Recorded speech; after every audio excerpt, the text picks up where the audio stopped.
ఇక్కడ ప్రజలు వేరే, అక్కడ ప్రజలు వేరే. ఇక్కడ ఏంటంటే కుళ్ళు, కుట్రకుట్రాల, ఎదవ రాజకీయాలు ఎక్కువ, కుల రాజకీయాలు ఎక్కువ, అలాగే మత రాజకీయాలు ఎక్కువ. ఈ ఆంధ్రప్రదేశ్ లో ఎట్లా ఉంటదంటే అట్లా ఉంది. అందుకని ఇట్లాంటి మంచి వ్యక్తుల్ని మనోళ్ళు దగ్గర తీసుకోరు. కరెక్ట్ టైంలో అక్కడ ఏంటంటే డిఎంకే అన్నాడు, డిఎంకే రెండు పార్టీలు 70 ఏళ్ల నుంచి ఉంటున్నాయి. వాటి మధ్యలో హీరో వచ్చాడు కాబట్టి, అతను సూపర్ స్టార్ రేంజ్ లో ఉన్నాడు కాబట్టి ఏదో కొద్దిగా అటు ఇటుగా గెలవటం జరిగింది. అక్కడికి ఇక కొన్ని పార్టీల సహకారంతో ఏదో సీఎం అయ్యాడు. పవన్ కళ్యాణ్ ఏంటంటే ఆయన సీఎం అయిపోవాలి, నన్ను మీరు గెలిపించలేదని కాదు. ఎందుకంటే మనవాళ్ళు మంచివాడిని గెలిపించరు. రియల్ గా ఒక సీఎం గా కాకముందే ఆయన ఎన్నో దానాలు ధర్మాలు ఎన్నెన్నో మామూలుగా కాదు, లక్షల్లో కోట్లలో రైతులకు సహా. ఓకే సార్, ఆయన ఫ్యామిలీని దూషించినా కూడా జనాల కోసం పబ్లిక్ మీటింగ్ లో రోడ్ల పైకి వచ్చి మరి పోరాటం చేసినా కూడా ఇక్కడ సైడ్ ఎందుకు అంత స్పందన లేదంటారు?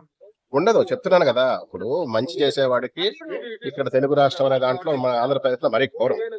ఎట్లా అంటే ఇప్పుడు మాటలకి ఏవో గ్యాంబ్లింగ్, హామీలు, ఫ్రాడ్ ఇట్లాంటి తొందరగా నమ్ముతారు అనమాట. ఆయన ఏం చేస్తున్నాడు, ఇప్పుడు ఆయన కమ్యూనిటీ ఉంది, ఆయన కమ్యూనిటీ కూడా చాలా మీరు కాపు అంటారు. ఆయన అర్థమైందా? నేను కాపు కులం కోసం రాలేదంటాడు. ఎవడన్నా అలా అంటాడా? అనడు. అంటే ఎంత ఒపీనియన్, అర్థమైందా? ఇప్పుడు ఒక కులాన్ని సపోర్ట్ తీసుకుంటారు కొంతమంది, ఒక మతాన్ని సపోర్ట్ తీసుకుంటారు. దయచేసి ఆయన ఏంటంటే ఒక మతాన్ని సపోర్ట్ తీసుకోవట్లే, ఏ మతాన్ని కూడా, ఏ కులాన్ని కూడా సపోర్ట్ తీసుకోవట్లే. అందరూ కలిసి ఉండాలి, అందరూ మంచిగా. అలా అనుకున్న వాడిని ఎవడు గెలిపిస్తాడు? ఎవడు సీఎం చేస్తారు? ఆయన సీఎం చేస్తారా? ఇప్పుడు ఏదో ఒక కులానికి బేస్ అయిపోతే వాళ్ళు ఏం చేస్తారు, ఆ కులం అంతా సపోర్ట్ చేస్తుంది. ఒక మతానికి బేస్ అయిపోతే ఆ మతం అంతా సపోర్ట్ చేస్తుంది. ఆయన ఏమంటున్నాడు, మనందరూ కులమే, నీ మతం కానీ మనందరం కలిసి ఉండాలని చెప్తున్నాడు. నువ్వు ముస్లింస్ నేనేమంటలేదు, క్రిస్టియన్స్ నేనేమంటలేదు, నా కొడుకు పేరు మార్క్ శంకర్, అలాగే నా కూతురు క్రిస్టియన్, నా భార్య క్రిస్టియన్. మనందరం కలిసి ఉండాలి, దేశభక్తి దైవభక్తి ఉండాలి, ఆ విధంగా మనం నడవాలే తప్ప అని ఆయన డివైడింగ్ చక్కగా ఎందుకంటే ప్రతిదీ ఎక్స్ప్లెయిన్ చేస్తాడు. వ్యక్తిగతమైన స్వార్థం ఉండాలి, సీఎంఏ అయిపోవాలంటే చెప్పాడు ఆయన. ఇప్పుడు చంద్రబాబు నాయుడు జైల్లో ఉన్నప్పుడే ఆయన సీఎం అయ్యడానికి స్కెచ్ చేసుకోవచ్చు, ప్లాన్ చేసుకోవచ్చు. అట్లాంటిది ఆయన అట్లాంటి ప్లాన్ చేసుకోవాలి. ఫస్ట్ పోటీ కూడా చేయకోకుండా టీడీపీకి అవకాశం ఇచ్చాడు. ఆయన సీఎంఏ చేయాలని రాలేదు. ఓకే సార్, ఆయన ఎవరు ఏమన్నా గానీ ఈసారి ఒకవేళ సింగిల్ గా వచ్చాడంటే సీఎం అవుతాడంటారా? సింగిల్ గా అవుతాడా సీఎం అంటే? ఎందుకంటే ఆంధ్రప్రదేశ్ రాజకీయాలు వేరే ఉంటాయి, అర్థమైందా? ఎందుకంటే ఆయన ఫ్రాడ్ చేయాలి, ఫ్రాడ్ చేయడు ఆయన. ఏదన్నా ఏదో ఒక పార్టీనో లేకపోతే ఒక నాయకుడినో ఎవరినొకరిని ఏదో ఒకటి ఫ్రాడ్ చేస్తేనే సీఎం అవుతాడు. నేను అలా చేసే అధికారం చేపట్టాలనే ఉద్దేశం ఆయనకి లేదు. ఆయనకి కావాలంటే ఆయన రేంజ్ ఒక సీఎంఏనే కాదు, పిఎం రేంజ్ కూడా ఆయనకు ఉంది, అర్థమైందా?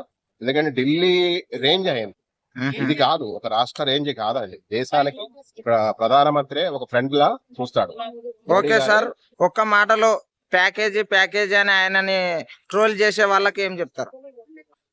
ఆ ఎదవలకి ప్యాకేజీ కాదు, కొన్ని కోట్లు ధర్మం చేసేవాడికి ప్యాకేజీ ఏంటి? ఆయన్ని విమర్శించడానికి ఏది లేదు, అర్థమైందా? ఏదో ప్యాకేజీ అని, పెళ్ళాలని, చిల్లర నా కొడుకులు అనమాట. చిల్లర నా కొడుకులు, అల్లరి నా కొడుకు. పెళ్ళాలి ఏముంది, గవర్నమెంట్ రూల్స్ అండ్ రెగ్యులేషన్ పెట్టారు. ఆయన ఒకరి తర్వాత ఒకరిని ఇష్టపూర్వకంగా మ్యారేజ్ చేసుకోవడం జరిగింది. ఆయన ఒకరితోనే సంసారం చేస్తున్నాడు, అది. అంతేగా ప్యాకేజీ అంటే ఇచ్చిన నా కొడుకులు ఎవరు?